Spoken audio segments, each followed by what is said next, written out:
Allah mengampuni saya lewat sosok Romo ini. Nah itu bagi saya mendamaikan gitu. Jadi saya selesai pengampunan dosa itu keluar dengan sukacita gitu. Damai begitu. Iya, itu rasanya luar biasa sekali. Itu pengalaman saya yang menarik ya tentang pengakuan dosa.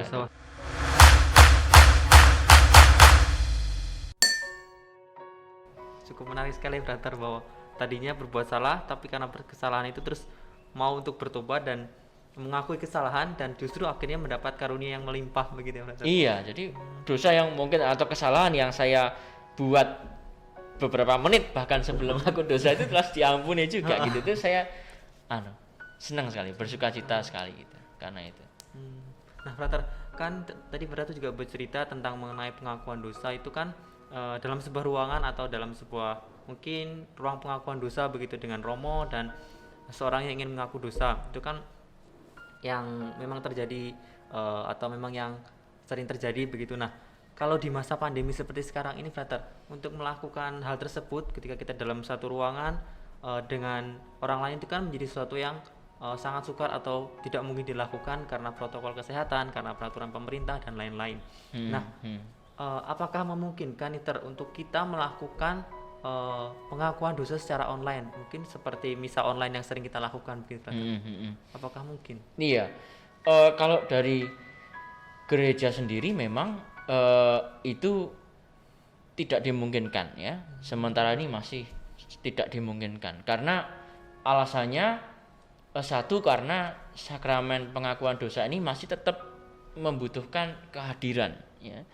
Kehadiran kita, pengakuan kita gitu, kita sepenuhnya hadir di tempat itu, di hadapan imam itu gitu ya, di hadapan Romo gitu.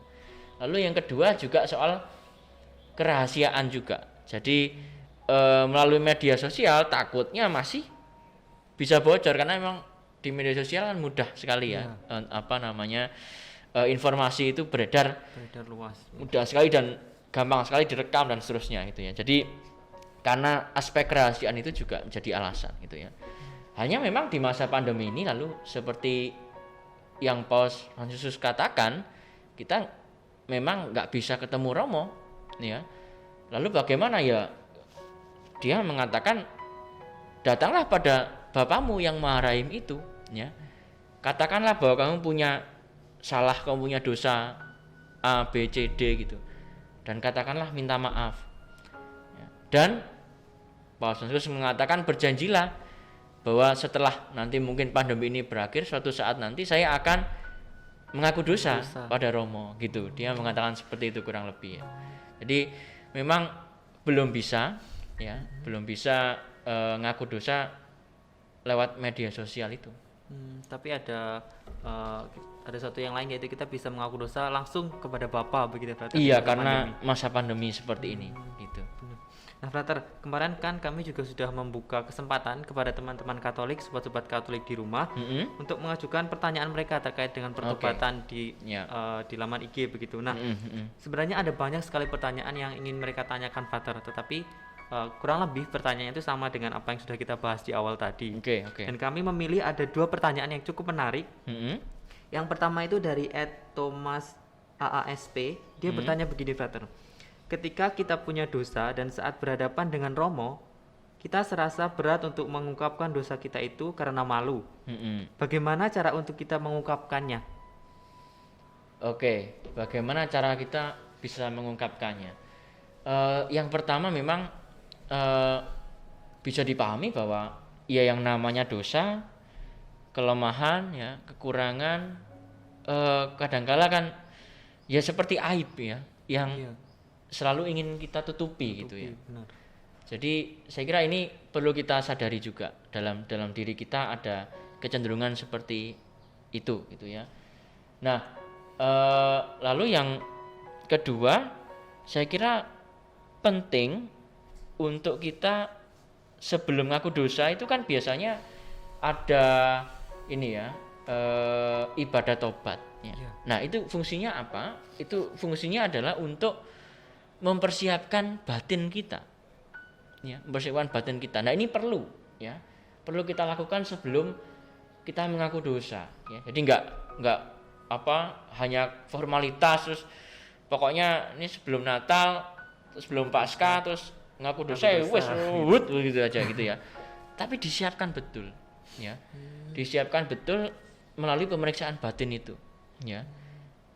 Ignatius Loyola itu ada yang namanya examen conscientiae gitu ya. Jadi setiap hari bahkan kita perlu mengecek, ya, memeriksa pengalaman kita, ya, apakah hari ini ada hal-hal yang membuat aku jauh dari Tuhan, ya, apakah hari ini aku sudah melatih kelemahan-kelemahanku tadi misalnya supaya lebih baik, dicek gitu ya. Kalau ada yang salah saya mohon ampun sama Tuhan gitu.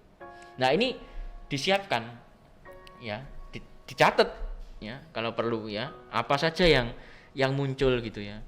Nah nanti kan muncul ya perasaan-perasaan tadi seperti malu gitu ya, takut gitu ya. Nah itu yang harus kita mohonkan rahmat pada Tuhan. Ya Tuhan, saya punya kerapuhan, punya kelemahan kayak gini, saya malu ya.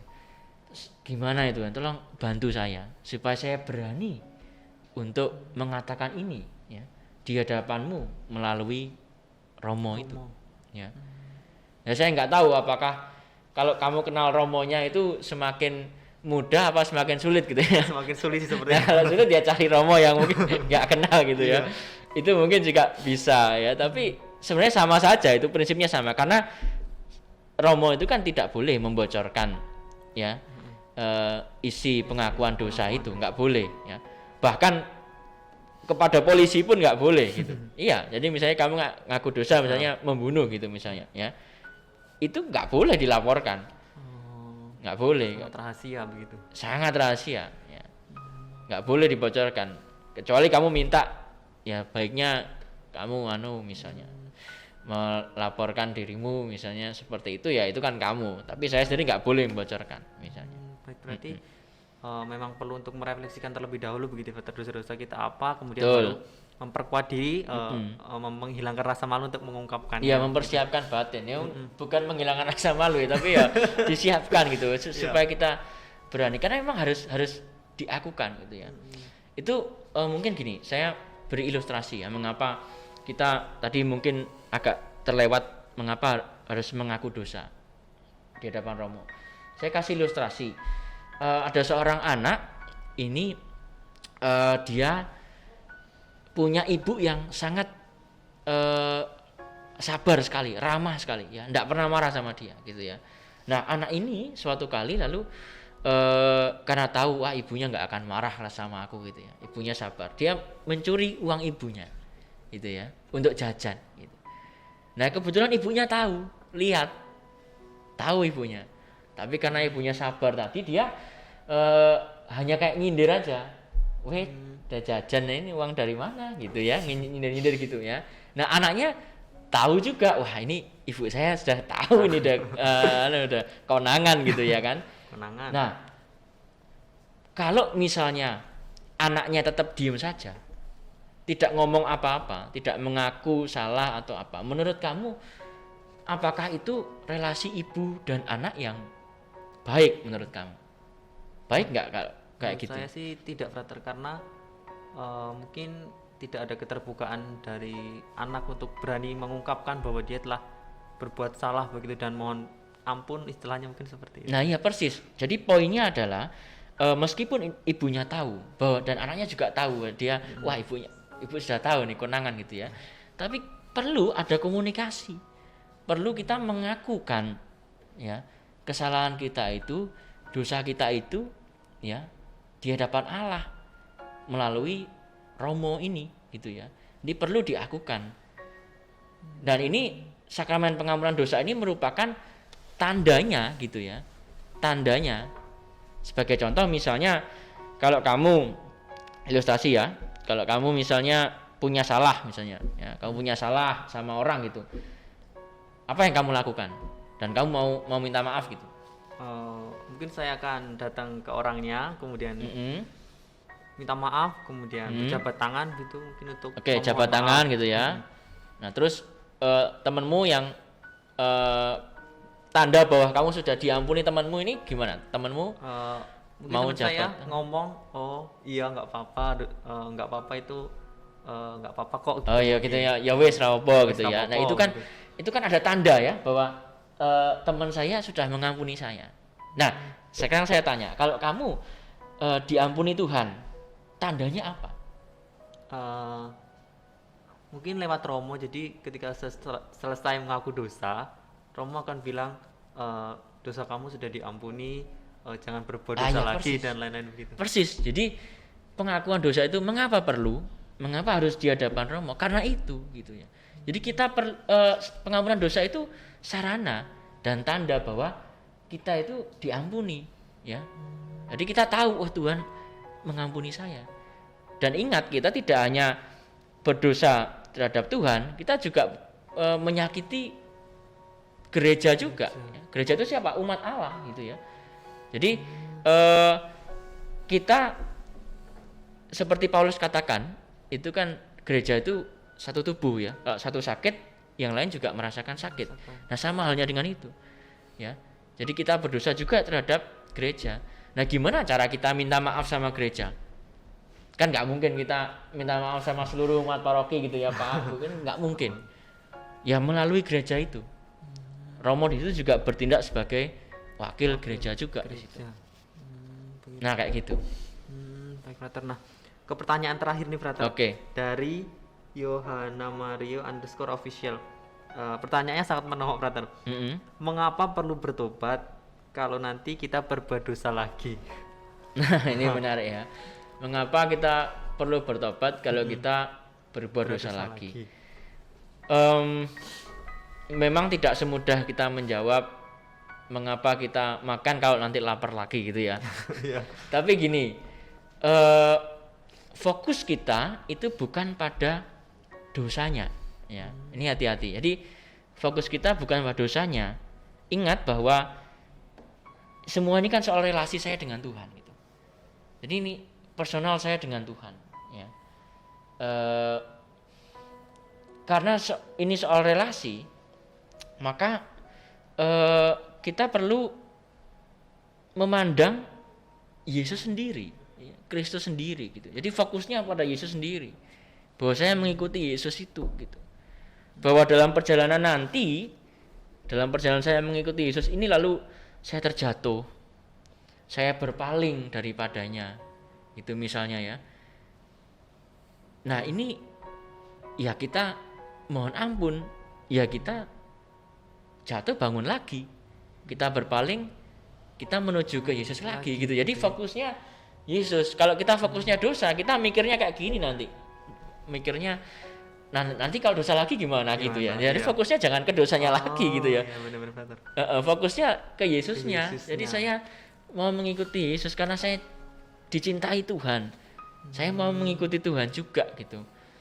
Saya mau mengikuti Tuhan juga. Dia mau manggil saya ikutlah aku ikut gitu ya. Jadi kita sepikir, sehati ya, sejalan dengan Yesus gitu. Ya jatuh bangun itu kemanusiaan kita gitu. Yaitu apa adanya kita gitu. Berarti fokusnya tetap kepada Yesus. Dosa itu hanyalah istilahnya seperti batu sandungan, namun ketika kita jatuh memang harus bangkit kembali begitu. Iya, ya kita bangkit lagi gitu.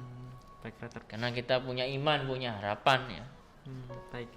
Nah, itu tadi beberapa pertanyaan dari teman-teman sobat-sobat muda Katolik dari rumah Frater. Dan itu juga menjadi pertanyaan penutup sekaligus untuk podcast kita pada kesempatan hari ini.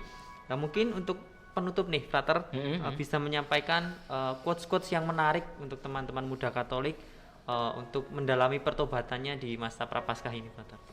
Baik, untuk teman-teman semua sobat Katolik, kerinduan setiap manusia itu adalah dicintai ya, diterima apa adanya. Dan pribadi yang mampu mencintai dan menerima kita apa adanya kita ya, segala kelemahan, kekurangan diri kita itu ya Yesus sendiri ya. Maka datanglah padanya ya. Maka berlarilah padanya gitu ya. Bisa juga salah satunya lewat pengampunan dosa, sakramen pengampunan dosa itu ya di masa Prapaskah ini ya. Lewat pertobatan, lewat puasa dan seterusnya yang pantang yang kita buat itu kita mau rindu untuk dekat sama Dia. Itu saja, terima kasih. Terima kasih Frater, terima kasih atas kesempatan sharingnya pada kesempatan hari ini. Baik teman-teman sobat muda Katolik yang ada di rumah, mungkin cukup sekian refleksi dan pertobatan, pembicaraan mengenai pertobatan kita pada kesempatan hari ini. Jangan lupa untuk kembali menyaksikan podcast Minggu Prapaskah yang ketiga dengan tema penerimaan diri. Terima kasih dan sampai jumpa. Terima kasih juga Frater. Terima kasih semuanya. Terima kasih. Terima kasih.